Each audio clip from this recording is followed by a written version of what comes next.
Tyffanie with your host, Tyffanie Morgan.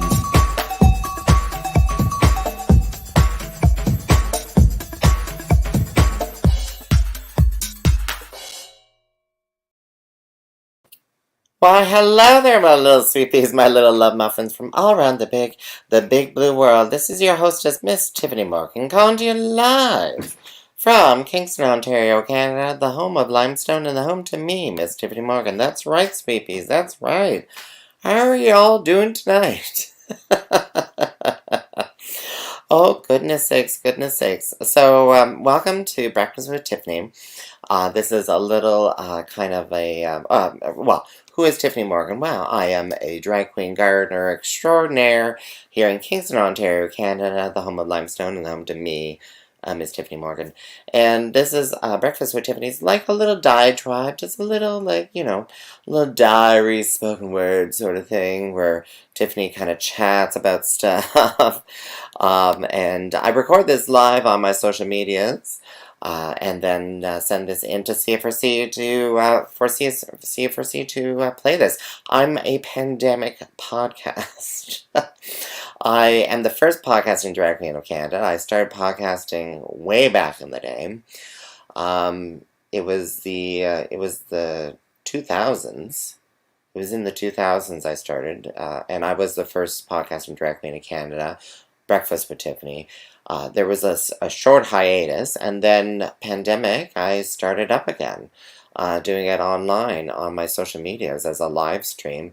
And then CFRC is like, hey, we need spoken word. We need people who are able to record from home and send it in to us. And I was like, sure, that's great. Yeah, I'm a pandemic podcast / radio show. And as I said, I love gardening. So if you have a gardening question, and you're listening to this live, please type it into the chats and stuff. If you are listening to this on CFRC 101.9 FM and on CFRC.ca, feel free to message my social medias to ask me any kind of questions if you'd like. On Facebook, I'm also on Instagram, I'm even on Twitter. I don't really check Twitter that much anymore. That was the big thing back in the... It still is the big thing. It's so weird. So weird, my social habits when it comes to the social medias. So I have... Oh, yay, it's Tyffanie. Now the day is perfect. Oh, thank you, Al. Thank you. Thank you so much. I do want to give an immediate quick shout out to a friend of mine who I think it's his birthday today, even though Facebook is not saying it's his birthday.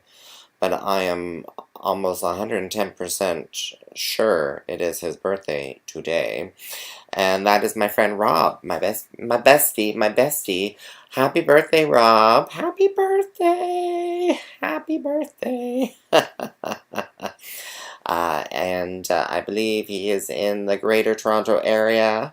Planning to have some meals tonight. They're going out for dinner, and then on the weekend I think they're going to enjoy some Toronto Pride festivities. So likely he's not watching this right now live, but happy birthday.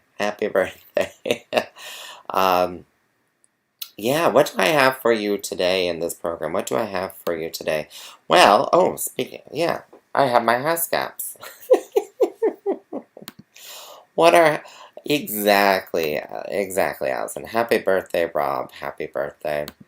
What are Haskaps? Well, they look like this. They look like little... Where's the camera? There's the camera. These are little berries. They're elongated. So Haskaps, what are they also called? Honeyberries? Honeyberries as well. I'm not too sure what else they're called. But they are being you made... If you're like me, you're like, I've never heard of these things before. Don't worry, you're not the only one. You're not the only one, because they are being developed here in Canada. Let me give you some history. About these berries. I believe the University of... Is it Saskatchewan or Regina? One of those. Let's say Saskatchewan. They have this huge kind of horticulture, agriculture, kind of research and all that kind of stuff going on in Saskatchewan. They look to develop varieties of fruits and vegetables and grain, I think grains too, but definitely fruits that are hardy in Canada, not just for the backyard gardener like myself or yourself, but also commercially. So they've come up with like so many different varieties of like apples. I think there was some peaches and stuff, and they've been working on Haskaps. So Haskaps are a member of the honeysuckle family. They produce a bush, a shrub, and every spring they have these little flowers. They almost look like the high bush blueberry flowers almost, and they're like the first to bloom and the first to produce the fruits. They are blue. For the audiophiles out there, they're blue, elongated fruits that are probably not even larger than a commercial blackberry. It's smaller than that. They've been producing quite a few different varieties. Oh, sorry. Thank you, Al. So yeah, different names. So honeyberry, yeah. Blue honeysuckle, okay. Sweet berry honeysuckle. Yeah, there's so many different names for a fruit that's fairly new. There's like so many different names. And quite often the different like some of them have a lot more sweetness to them. There's different varieties that the university is popping out, so some are a little bit sweeter, some have a bit of astringency.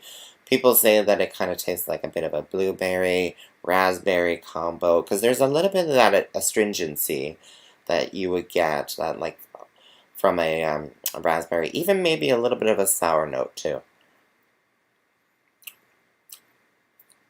Yeah, as I'm eating one. Ooh, yeah, there's a little bit of that kind of like astringency at the end there. I don't produce a whole lot, so I got these shrubs through my local horticultural society, Garden Kingston. They're rebranding. It's the Kingston Horticultural Society, or Garden Kingston. You can look them up. When I was part of their group years ago, I've re-signed up. I'm now a member again for Garden Kingston and they were selling plants through the main organization. They're part of larger organizations. There's an Ontario one. There's a federal, like Canada-wide one. And they were trying to build up, because people are like, what are Haskaps? I don't know what they are. So a good idea was to sell little baby plants through your horticultural societies. That was kind of almost like a little bit of a marketing thing, so that people can, grow them and be like, yeah, I like them, like the flavor, start making them into recipes and stuff. And I got, I feel like it was 3 plants. It might have been 4 plants. I have to go check. I planted them when they were little itty bitty little things, and now they're about waist height. And I don't know, I got about 2-3 cups of berries. They grow on, they seem to bloom on last year's wood, as they call it. So any growth that it produced last year is the growth that it had the flowers on it, and therefore then the fruit on it. It's now putting out new growth, and it's like, I don't know, a couple inches long, the new growth. I'm like wondering if I should try to propagate it. I've lost the names of all three or four. I have to count how many bushes I have. I've lost some variety names for them because there is a slight dip. Because I got 3 or 4 different varieties. I have different varieties, and they're all slightly different. One's a little bit more sweeter and more blueberry tasting. One is more like raspberry tasting and a little bit more astringent. But yeah, so, and you have to get them before the birds get them. But it all in all, like, I get a pretty good haul. There's about 2 cups. There's about 2 cups now. These plants are, I don't know how old they are. But they will keep growing. They will keep growing into larger plants. Why am I talking about it? Well, because, hey, it's my first harvest from the garden this year. That's why. As a gardener who grows food, you're like, hey, this is the first harvest. This is like, the first thing that I'm picking my own. I'm eating it my own. I'm not too sure what to make. I can't make a pie out of it. I can maybe make some compote. I'm thinking, just kind of stew it down, add some sugar, and make kind of like a compote, and then put that onto some cheesecake. That sounds really good, doesn't it? I eat fresh vegetables. Sorry, not vegetables. I eat fresh fruit on a cheesecake. I think it's just to die for. I love blueberries on a cheesecake. I love strawberries on a cheesecake. Cherries on a cheesecake too. I think these would be really good on a cheesecake. I'm looking forward to that. But in growing conditions. So I don't. If you know, Tiffany's garden is not that. It's not that sunny. And these plants are still producing in a semi-shade area. I think it would be classified as almost full shade because I'll have to calculate, but I don't think it gets more than 6 hours of sunlight, direct sunlight every day. I think it only gets less than 6 hours, probably more than 4. So that's pretty awesome because there's not a whole lot of fruits that you can grow in shady kind of conditions, but these are doing pretty well. I bet you $1 million though that if I had them in full sun, they'd probably do a lot better. Produce handfuls of fruit. They also I have to. There's a lot of weeds. I have to clean them up and stuff like that. Oh, I got a question here, a gardening question.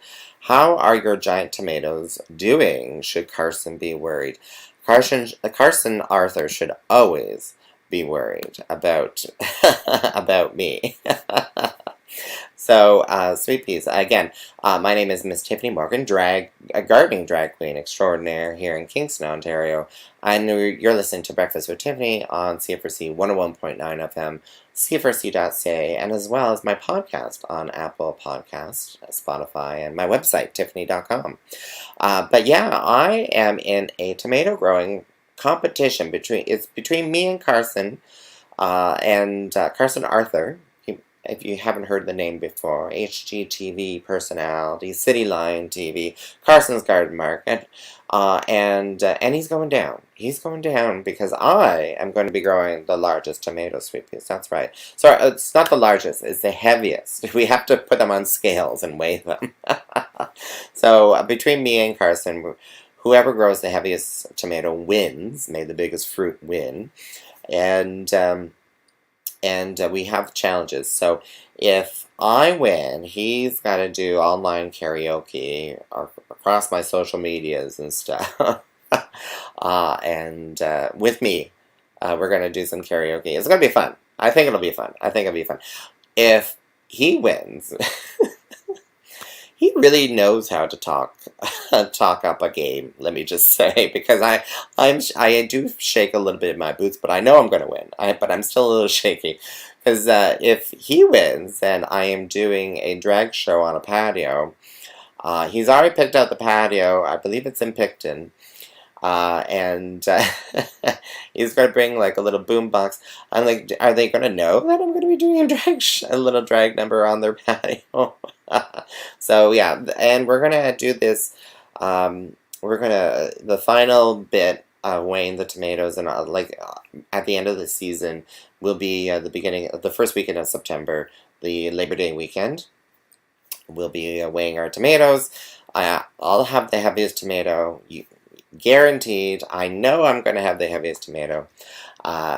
His superstar tomatoes, that seeds he got imported from the UK through his connections with Martha Stewart's personal gardening. It's just like, oh my gosh. But he's planted. So there's a lot of things about growing tomatoes. there's many, there's, because people are like, oh, well, you've already planted your tomatoes, they're already planted out, the varieties, and then that's it, the variety of tomato that you have. I'm growing Big Zack. I'm also growing church tomato as well, but Big Zack is apparently up to 5 pounds of tomato, apparently. Um, but there are so many things between then and now, sorry, now and then, that could happen. Feeding regimes, making sure I feed my tomatoes. Carson's really into the organic gardening and stuff like that, so believe he's using a lot of pelleted chicken manure sort of thing. And I use some alpaca manure that I got from a farming friend of mine, fresh stuff. Amended that into the soil. Carson's also doing raised beds with these, triple mix. I'm just literally putting it into my soil, which has a lot of clay, here in downtown Kingston. So there's so many different, and mine are in a greenhouse. His are outdoors. Outdoors, I have tornado can come by and take my greenhouse too. But that's there's so many things that could happen between then and now. Now and then. Why do I keep saying then and now? Now and then. Who knows? It could be anyone's game. He did say that his is already producing tomatoes. Mine have produced flowers, but I haven't seen any tomatoes yet, so I'm a little nervous there. He mentioned something about, because they're in the greenhouse, the bees aren't getting at them. I'm going to have to do some more research. Trick or trout. I don't know then and now. So I may have to be the bee and use my little my little brush that I have to hand pollinate. I may have to do that. But I was under the impression that tomatoes in greenhouses, they basically self-pollinate themselves, from pollen falling from one flower to the next flower. That was my understanding. That's I don't think they pollinate them in the greenhouses, but I'm going to have to do my research. I am a drag queen gardener, but sometimes you don't know everything. Sometimes you don't know everything. I'll have to do some research about that and see if I have to hand pollinate.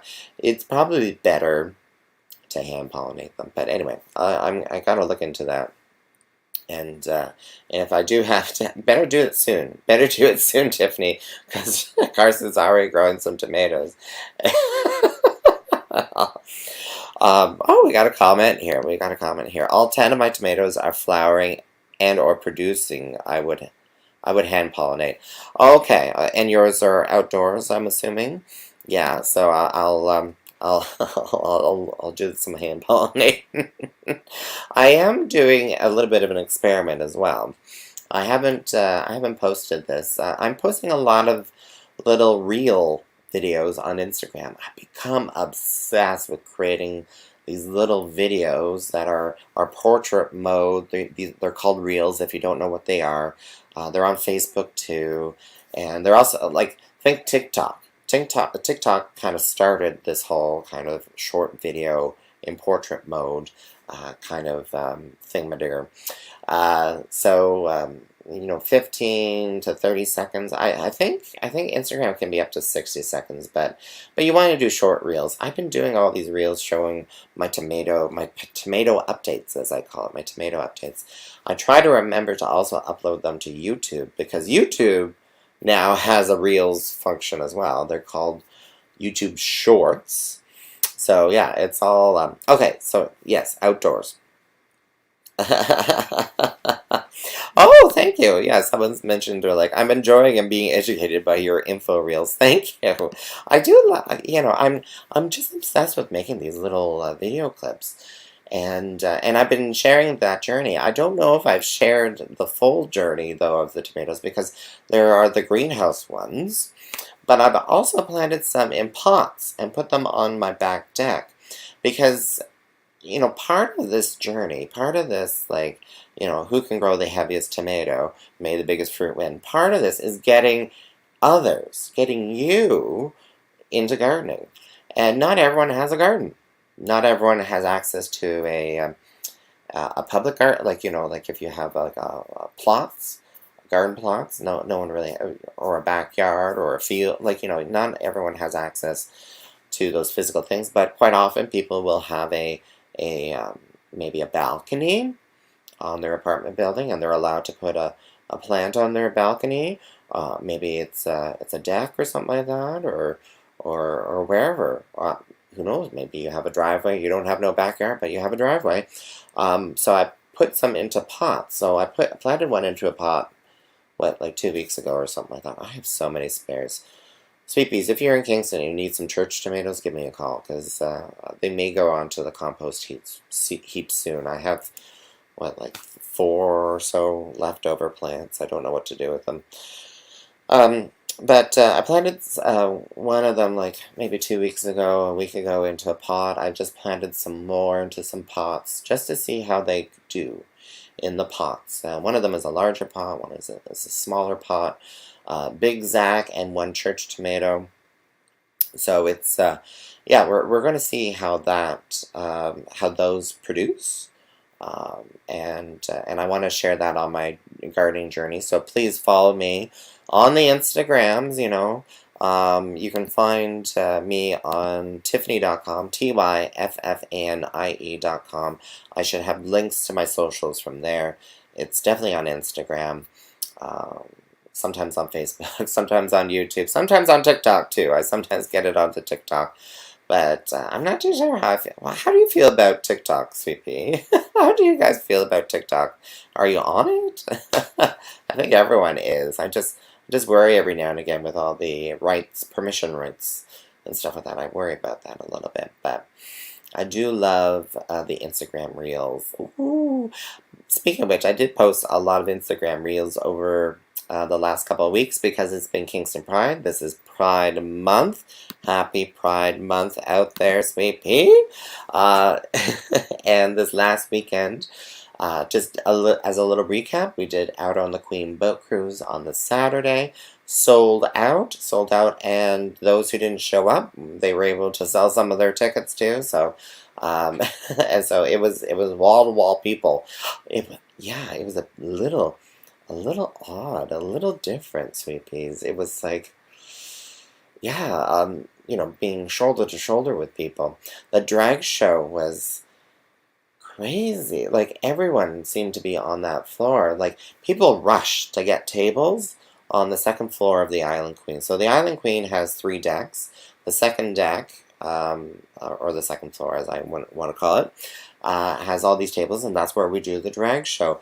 People rushed up there and stole a table. But then, people who didn't have tables, they just stood around along the in front of the stage. And the people who are at the tables were like, oh, now we can't see it. Anyway, which is, what I'm trying to say is it was a big success. I had a great time. We had Violet Voss performing, we had Dare de la Femme performing, we had myself performing. We had a great time. Everyone on the boat cruise had a great time too. And then there was the after parties. There were 2 after parties. I went to both. The first one, I had 3/4 of my drink and I had to go because my ears were just... I don't know how those young people were dancing in front of those speakers when those speakers were like... They were just crackling because they were overpowered. There was too much juice. They were like... And I'm like, ah! And I'm like, it hurts. Maybe I'm just getting... I remember being that age and dancing in front of really much bigger speakers at the clubs and stuff, and the parties in Toronto. I'm pretty sure my hearing loss is due to that. Well, who knows? Alleged hearing loss. I think there's been some damage. I have to... One of these days we'll go in for an ear test. Sweet Peas, you're listening to me, Tyffanie Morgan, drag queen gardener extraordinaire, here on C4C 101.9 FM, C4C.ca, and also as my podcast on Tyffanie.com, Spotify, Apple Podcasts, or on my social medias right now as well. But we talked about Gardening my Haskap. Speaking of which, let's have another Haskap. Yeah, they look really deep like a blueberry. They kind of got the powder. You know how blueberries sometimes have that powdery coat. And you can even brush it off and it's all shiny underneath. But, yeah, I gotta find some cheesecake for these. Make a compote. The birds don't really go after it. Is a short shrub, and I think it's hard for them to get into it. But I did see some signs of bird damage. So yeah, tomatoes, growing your own. I will say, because I have the Grow With Me challenge, which seems to have fallen to the wayside. So I challenge you out there, Sweet Pea, to grow with me some tomatoes, clearly, but also Blahilda beans, some cucamelons as well. There was also supposed to be some flowers, some marigold flowers, slash Tiffany's Miracle. I still have seeds for them. Things have been so busy that I have not, things have fallen the wayside. Cucumbers were another one. Oh my god, I forgot about my cucumbers. I tend to block out the trauma. So, that's a failure. Cucumbers, for me, is now a failure. I planted out my seedlings that I started from seed, like, over a month, 2 months ago. Planted them out. They were doing well. One of them got a little nip from a squirrel. I was like, that's okay, it'll branch out. And then, 2 days later, they were all gone. They were gone. They were physically gone by the squirrels. They took them. They took them.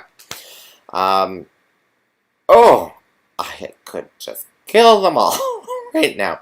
They are a little bit more ravenous this year than, at least for my garden, than they have been in past years.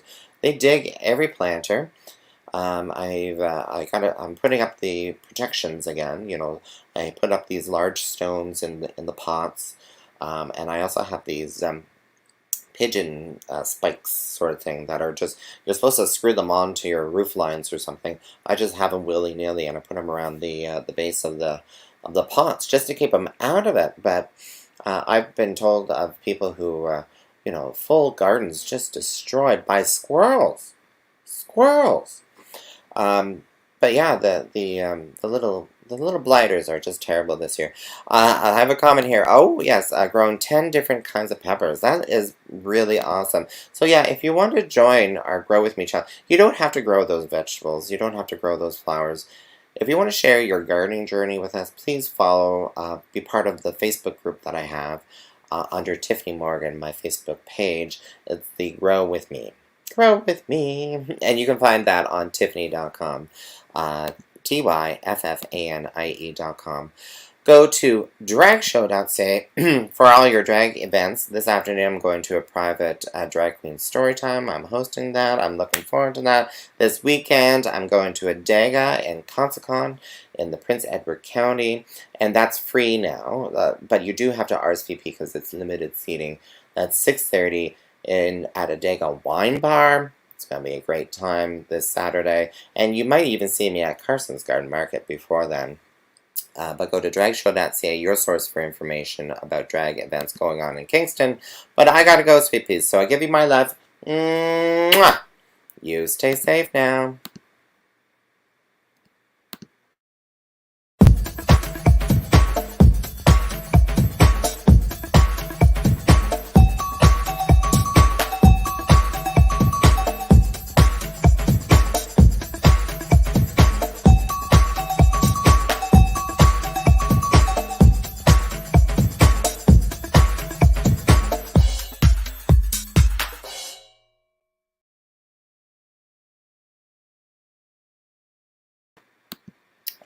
Alright, I'm staying on for one more, because that will be the recording. This is off the recording.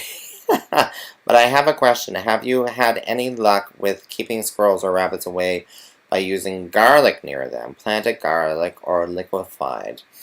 I have not tried that. The garlic spray is known to help keep, like slugs, I think. I think people have used it to keep a slug repellent away from your leafy greens and stuff like that. And I do have slugs and snails. Slugs and snails. I have problems with the snails for sure. But I have not experienced that for the rabbits. It would be a good alternative for the rabbits, but and the squirrels, because the idea is that you spray the plants with the garlic, and they won't eat the plants because it tastes like garlic, and they don't like the garlic. But you would have to reapply after rainstorms and stuff like that too. And if you're spraying it on your lettuce, then you may have a little bit of a garlic taste yourself when you're eating the lettuce afterwards. So no, I haven't tried it out. Capsaicin, which is a part of the peppers, part of the hot peppers, capsaicin. There's these products like Critter Be Gone and stuff. It uses capsaicin. Capsaicin is also used in pepper spray, pepper and bear sprays and stuff like that. I've been, and that I definitely keeps them away for sure, because they don't like that. But there's also been some talks lately that people suggesting not to use it because it is maybe too offensive. Because if they get it into their eyes, like if they, paws to eyes or something like that, then it can cause quite a bit of discomfort, like pepper spray, quite a bit of discomfort. And they're like, think about the wildlife, and there's all that. So I don't know. We do know that squirrels do not like garlic, so that's why they tend to also leave your alliums, your flowering alliums, away, because they are a member of the garlic family. However, I've also heard stories that even though they might not eat them, they may still, if they see disturbed ground, they may still dig it up and then just leave it or bury it somewhere else, just like the tulips. But tulip bulbs they will eat, but not your allium bulbs. They won't eat them, but they still may dig them up, because when they see disturbed soil, that apparently is the clue for squirrels. If they see disturbed soil, they think something's buried. So they will go start digging again. So, take it as you will. All right, sweet peas. Bye-bye.